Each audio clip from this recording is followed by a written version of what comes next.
आदाब दोस्तों। आज बात करते हैं नगर पंचायत की छूछाकी। बहुत जानदार मैटर है। ऐसा अटक गया है ना कि ना निगल पाते हैं ना उगल पाते हैं। असल में उसमें सिर्फ गलती अध्यक्ष की है, जो नगर पंचायत अध्यक्ष ना उसकी गलती है। वो अधिकारियों को फंसा दिया उसने उसी में। इसके पहले भी मैं एक वीडियो निकाल चुका हूँ। टैक्सी स्टैंड का ठेका था, उसका टेंडर होना था, तो टेंडर कैसे कैसे कहाँ पे होना था, फिर किस कमरे में जाके कर दिया, उसका फ़ोटो भी मैंने डाला था। तो पिछला वीडियो मैं लगा देता हूँ, डिस्क्रिप्शन में उसका रहेगा, वो आप चाहें तो देख लें। तो वीडियो निकाला था तो उस पर तब तक यहाँ तक बात पहुँची थी कि 24 अप्रैल को एडीएम साहब ने एक आर्डर दिया था कि उसकी जांच चल रही है और तब तक वसूली पे रोक लगाई जाती है, और अब जो वसूली होगी वो शासी अधिकारी वसूली करेंगे, और ताकि राजस्व का नुकसान ना हो। वो चल रहा था मामला, लेकिन हो नहीं रहा था। फिर 24 अप्रैल के आर्डर के अनुपालन में एक आर्डर अधिशासी अधिकारी ने निकाला। अल्लाह जाने किसके लिए निकाला। जब वो आर्डर तेरे लिए था तो तू क्यों कहाँ निकाल रहा है, लेकिन वो ठेकेदार के लिए निकाला होगा। ऐसे ऐसे है। तो उसने लिखा कि एडीएम साहब का आर्डर है, वसूली अब ऐसे से की जाएगी। लेकिन मैंने उस वीडियो में बोल दिया था कुछ नहीं होगा, ये आर्डर फर्जी है, सब पैसा लिए हैं, ये खाली दिखावा के लिए आर्डर करते हैं, होगा कुछ नहीं, वसूली करेगा। वो चलता रहा। बीच में मैंने कहा लाओ मज़ा लेते हैं, तो एक मैंने जनरल शिकायत डाली। तो उसकी जांच एसडीएम को करनी थी, तहसीलदार को मिली। तहसीलदार साहब बेचारे जांच नहीं करते, वो बहुत बड़े बड़े अधिकारी होते हैं, उनको ये सब छोटा मोटा काम नहीं करते। तो उन्होंने आरोपी को ही दे दिया। जांच करनी थी तहसीलदार को अधिशासी अधिकारी के खिलाफ कि भाई तुमको जो एडीएम ने आर्डर दिया था उसका कंप्लायंस किया कि नहीं, अनुपालन हो रहा है कि नहीं, तुम वसूल रहे हो कि नहीं, पैसा कहाँ जमा कर रहे हो, क्या इनको पूछना था। इन्होंने दे दिया उसी को, अधिशासी अधिकारी को।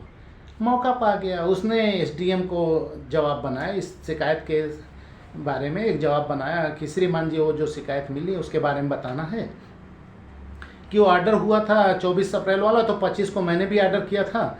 तो नगर पंचायत अध्यक्ष महोदय ने डीएम साहब को लिख के दिया है कि श्रीमान जी उस पर अभी रोक लगा दी जाए, बड़ा नुकसान हो जाएगा, ऐसे वैसे उसको वापस ले लिया जाए। जांच अभी चल रही है, जांच में जो होगा आदेश वो किया जाएगा, तब तक वसूली करने दीजिए। उसने डीएम साहब को ये लिख दिया है, और ये मामला हाई कोर्ट में भी गया है, वहाँ मामला विचाराधीन है। शिकायत निक्षेपित यार उसको बताना चाहिए था ना।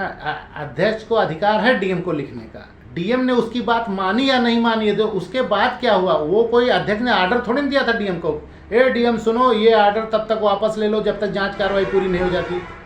आदेश तो था नहीं, उसने रिक्वेस्ट की थी, रिक्वेस्ट एक्सेप्ट हुई कि नहीं हुई ये देखना चाहिए था नहीं, लेकिन उसने लिख दिया कि उसने रिक्वेस्ट की थी, और फिर लिखा मामला उच्च न्यायालय में विचाराधीन है।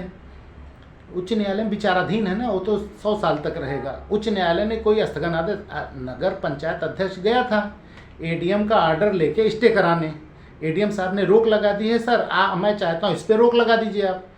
कोर्ट ने कोई आदेश नहीं दिया, रोक नहीं लगाया। एडीएम का आदेश आज भी प्रभावी है। वसूली पुराना ठेकेदार जिसके नाम बोली हुई थी, जब तक जाँच पूरी ना हो जाए वो नहीं कर सकता। अधिशासी अधिकारी जाँच करनी है, कोर्ट ने कोई आदेश नहीं दिया। अभी दूसरे पक्ष को भी बुलाया है, तुम अकेले सिंगल साइड से गए थे, तो कोर्ट ने दूसरे पक्ष को भी लाया है, दूसरे तीसरे सबको सुनेगा, उसका कोर्ट जो निर्णय करेगा करेगा। लेकिन तब तक के लिए फिलहाल अभी नगर पंचायत अशरफपुर की चौचा पे टैक्सी स्टैंड के ठेके के बारे में एडीएम का 24 अप्रैल 2024 का आर्डर प्रभावी है कि वसूली अधिशासी अधिकारी करना है। अधिशासी अधिकारी खुद लिख के दे रहा है कि नहीं अध्यक्ष जी रिक्वेस्ट किए ना टू, और हाई कोर्ट में पेंडिंग है। अबे पेंडिंग से क्या मतलब, पेंडिंग से क्या मतलब। कोर्ट ने कोई उसका एडीएम का आर्डर खारिज कर दिया क्या, स्टे कर दिया है, कुछ किया है नहीं। वो तो बुलाया अभी कि आप लोग आके जवाब दाखिल कीजिए, फिर हम सुन के आगे करेंगे। और जांच चली रही, और जांच का क्या है, जांच तो 10-15 साल कम से कम चलेगी। जांच मैंने पहले वीडियो में बताया था, और जो शिकायत करता हूँ उन लोगों से बताया था कि ये क़यामत तक जांच पूरी नहीं होगी। अरे भाई एक दिन डीएम साहब ने जांच लिखी और कहा कि 19 तारीख को शायद लिखी कि हमको 3 दिन में या 5 दिन में जवाब ला के दीजिए, और फिर 22 तारीख को एक और आर्डर कर दिया कि 2 तारीख तक सारी फाइल तलब कर ली, अपने पास ले ली। कुछ हुआ ना पहले जांच आदेश में कुछ हो, ना दूसरे जांच आदेश में। वो तो बड़े दबाव के बाद एडीएम ने एक 24 अप्रैल को उसको करना ही था, जब जांच चल रही है तो वसूली रोक दी जाए, जब वो अवैध है तो वसूली कैसे करता है। हालांकि आर्डर में ये भी करना था, वो जो वसूली किया है वो अवैध है तो उसके खिलाफ कार्रवाई भी हो, क्योंकि अवैध माना तुमने। वसूली की उसके खिलाफ एक कार्रवाई हो और जितना पैसा वसूला उसको भी सरकार जमा कर ले। जब निर्णय होगा तो देखेंगे पैसा उसी के नाम रिलीज कर दिया जाएगा या नहीं किया जाएगा, जो भी हो। लेकिन वो वसूला अच्छा, कल अगर निर्णय कर दिए तुम कि ये ठीक बोली अवैध थी और बोली खारिज की जाती है, तो क्या करोगे? उससे पैसा जाके लोगे? 24 अप्रैल के बाद जो वसूली किया है उसने जमा किया, वो क्या करोगे? ले पाओगे? तब कोर्ट कचहरी चलेगा तो उसमें भी कमीशन ले लेना, 10-15% दे, हम हार जाइए कोर्ट में जाके वो साहब ऐसे ऐसे ना हो ही गवा, ऐसे करके निकल लोगे। लेकिन शासी अधिकारी को तारीफ करनी पड़ेगी, बेचारे ने बड़ा अच्छा लेटर लिखा है। उसने कहा कि अध्यक्ष महोदय ने रिक्वेस्ट की डीएम से पत्रांक 1 द्वारा और माननीय उच्च न्यायालय में है। अच्छा है कि मैं कहता हूँ मेरी शिकायतें सब फर्जी निस्तारित कर दूँ, नो प्रॉब्लम। मैं उम्मीद ही नहीं रखता कि कोई सही से जांच करेगा। अरे जांच कैसे करेंगे यार? चंदा लेते हैं, ऐसे ही ठेके में, टैक्सी स्टैंड के ठेके में लाखों लाखों रुपया लिए हैं, जांच रिपोर्ट क्या लिखेंगे? मैं शिकायत लिख देंगे, हाँ शिकायत सही है, कार्रवाई कर दिया गई। वो लाखों रुपया दिया है, तुम्हारे चवन्नी या बिना पैसा शिकायत पे थोड़ी कर देगा, लेकिन कुछ तो लिख के देगा। वो जमा करते रहो, वो जमा करते रहो, फिर जब एक बार भेजा जाएगा ना, कोई तो सुनेगा, कोई तो पैसा नहीं लेने वाला होगा। 7-8 स्टेप होता है, कहीं तो सुनो, एक जहाँ सुनो, इस सबको रगड़ देंगे। तब जब रगड़ते हैं ना, तब याद आता है, नानी बुआ मौसी सब याद आती हैं। तो मुझे कि चलो एडीएम ने लिखा था, वो अपनी साइड हो गया, बच के, लेकिन वो कस्टोडियन है, उसको देखना चाहिए कि उसके आर्डर का कंप्लायंस हुआ कि नहीं हुआ। नहीं हुआ, वो भी पार्टी बनेगा। शासी अधिकारी ने जवाब दे दिया, जांच करनी थी तहसीलदार को, उसने रिपोर्ट जो पोर्टल पे अपलोड की और शासी अधिकारी के लिखा, इसमें तहसीलदार भी आ गया। तो मेरा ये जो मैं शिकायत देता हूँ उसमें देखता हूँ कितने लोग इस खांचे में आते हैं।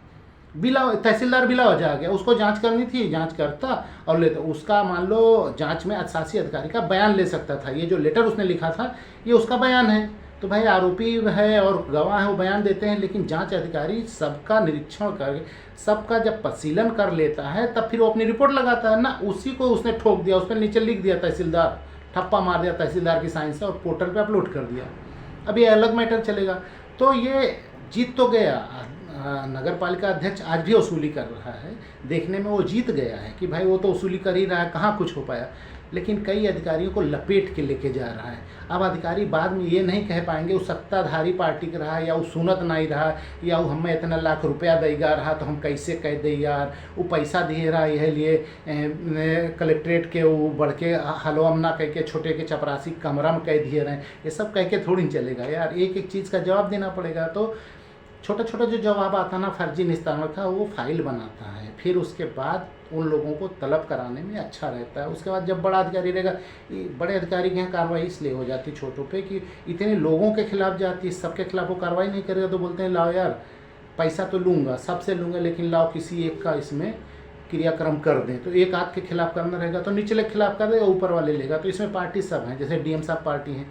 तुम क्या करते हो यार? तुमने एक बार जांच किया कि 7 दिन में दो, 3 दिन में दो, उसके बाद पत्रावली तलब कर लिया, बोले इतने तारीख को पत्रावली मेरे पास आ जाए। क्या किए तलब करके? कुछ नहीं किए तुम। एडीएम साहब का पार्टी हैं कि 24 तारीख को जब आपने बंद किया था तो आपने देखा कि नहीं कि वो वसूली बंद हुई कि नहीं? तुमको देखना चाहिए था। आर्डर देख इसे भूल जाते, सो जाते हो क्या? उसके बाद वो शासी अधिकारी का आएगा, जब तुझे आर्डर मिला था तो तूने क्यों नहीं वसूली की? अरे भाई नगर पालिका अध्यक्ष ने एक रिक्वेस्ट की थी, उसका कोई आर्डर तो हुआ नहीं, हाई कोर्ट गया था कोई आर्डर हुआ नहीं, तो तुझे उसका कंप्लायंस करना था, क्यों नहीं किया? वसूली क्यों नहीं की? और तहसीलदार को जाएगा, तुमको जांच मिली थी, तुम उसकी रिपोर्ट लगा दिए क्या? तुम इतने बड़का अधिकारी, तुम एक पन्ना लिख नहीं सकते थे? उसका बयान लोड कर दिए। तो इतने लोग पार्टियों कहते हैं, धीरे धीरे ऐसे बढ़ता है, पार्टी होते हैं। जब इन लोगों के खिलाफ शिकायत जाएगी तब ये लोग निचले आदमी के खिलाफ कार्रवाई करके तब जाके रिपोर्ट लगाएंगे अपनी गर्दन बचाने। वरना कोई अधिकारी किसी करता नहीं, जितनी शिकायत दो बुला लेते हैं, ए सुनो शाहिद मुनीर ने तुम्हारे खिलाफ शिकायत दिया, कल आओ, बड़ी गंभीर है, उड़ा दूंगा, सस्पेंड कर दूंगा, खारिज कर दूंगा, तो इतना पैसा दो तो फिर ठीक है। तो मैनेज हो जाता है, तो ठीक है उतने चलेगा। लेकिन इसमें भरोसा रखिए, नगर पंचायत अशरफपुर के छोछा में टैक्सी स्टैंड वाले में कार्रवाई होगा, कई विकेट गिरेंगे। और मैं इसको मज़ा ले लेके करता हूँ, मेरा इसको मैं व्यक्तिगत नहीं ले रहा हूँ, इसको मज़ा ले लेके कर रहा हूँ, क्योंकि उसमें ना टैक्सी स्टैंड में मेरा ठेका होना था ना कुछ, लेकिन इंटरेस्ट आ रहा है कि देखें कैसे कैसे क्या करते हैं और इसमें रगड़ने में क्या क्या करना पड़ता है। एक एक्सपीरियंस भी हो जाएगा और अच्छा भी लगेगा। कि जब बड़े बड़े धुरंधर लड़ते हैं तो कैसे पटका जाता है। तो आप लोग इंतज़ार कीजिए, इसमें होगा काम, हाँ जल्दी होगा।